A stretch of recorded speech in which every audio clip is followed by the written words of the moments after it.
Chomskyisms. Legitimacy in history. Woman, do you think the passage of time can give legitimacy to Israel, even if maybe it was started out on the wrong sort of basis, displacing the indigenous population in a racist manner, and so on? Answer. Noam Chomsky, this book. Okay. Well, yeah, the general answer to your question just has to be yes. If not, we'd have to go back to the days of hunter-gatherer societies, because all of history has been illegitimate. I mean, take a case close to the Palestinians, which we as Americans ought to think about. Take the United States. Now, I think the treatment of the Palestinians by Israel has been bad, but in comparison to the treatment of the native population here by our forefathers, it's been a paradise. Here in the United States, we just committed genocide, period.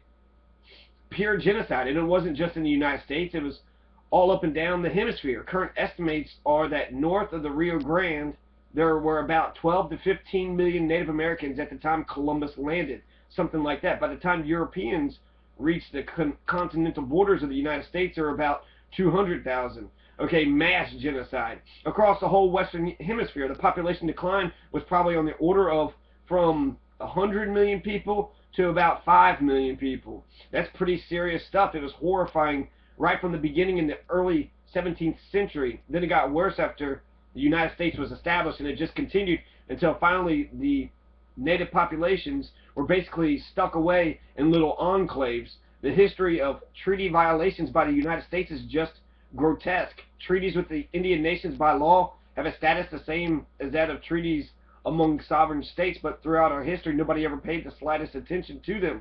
As soon as you wanted more land, you just forgot the treaty and robbed it.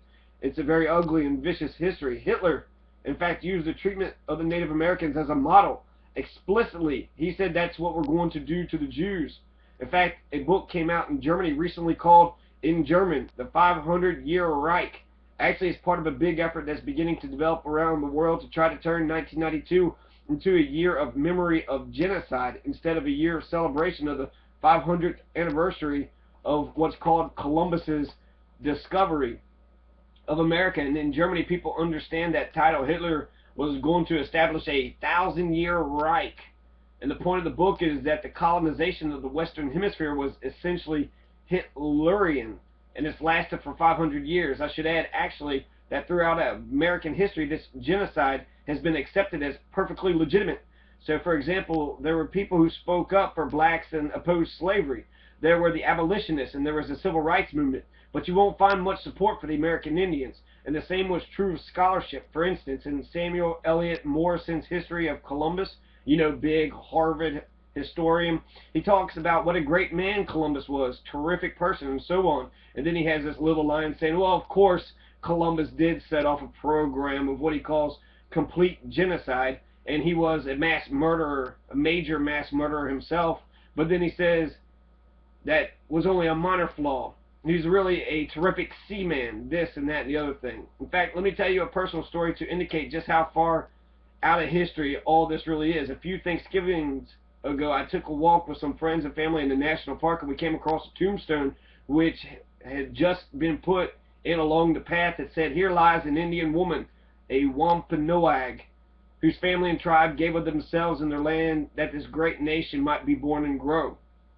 Okay, gave of themselves and their land. In fact, they were murdered, scattered, dispersed, and we stole their land. That's what we're sitting on, you know. There can't be anything more illegitimate. The whole history of this country is illegitimate. Our forefathers stole about a third of Mexico in a war in which they claimed that Mexico attacked us. But if you look back, it turns out that the attack took place inside the Mexican territory. The U.S. acquired the area from Texas to California after the Mexican War in 1848. And it just goes on and on. So, you know, what can be legitimate? Take the development of the state system in Europe. The state system in Europe, which was finally sort of established in 1945, is the result of savage wars and murders and atrocities going back hundreds and hundreds of years. In fact, the main reason why the plague of European civilization was able to spread all over the world in the past 500 years is that the Europeans were just a lot more vicious and savage than anyone else, because they had a lot more practice murdering one another. So when they came to other places, They knew how to do it, and they're very good at it. Well, the European state system has continued to be an extremely bloody and brutal arrangement right till today. I mean, there are wars all over the third world just because the national boundaries the European invaders impose on these places have nothing to do with anything except where one European power could expand at the expense of other European powers. Okay, if anything has no legitimacy, it's this. But that's our nation-state system, and we just have to begin with it. I mean, it's there, and it has whatever legitimacy. I wouldn't say that it's legitimate. I just say that it exists. We have to recognize that it exists, and states have to be given whatever rights they are accorded in the international system, but the indigenous populations have to be given comparable rights too, I think, at least. So when I denounce apologetics for Israel's oppression, remember, it's not in any particular criticism of Israel. In fact, I think Israel is just as ugly a state as every other state. The only difference is that Israel has a fabricated image in the United States. It's regarded as having some unique moral quality, and that's all sorts of imagery about purity of arms and high noble intent and so on. It's complete mythology, just pure fabrication. Israel is a country like every other country, and we should recognize that and stop the nonsense. To talk about legitimacy is ridiculous.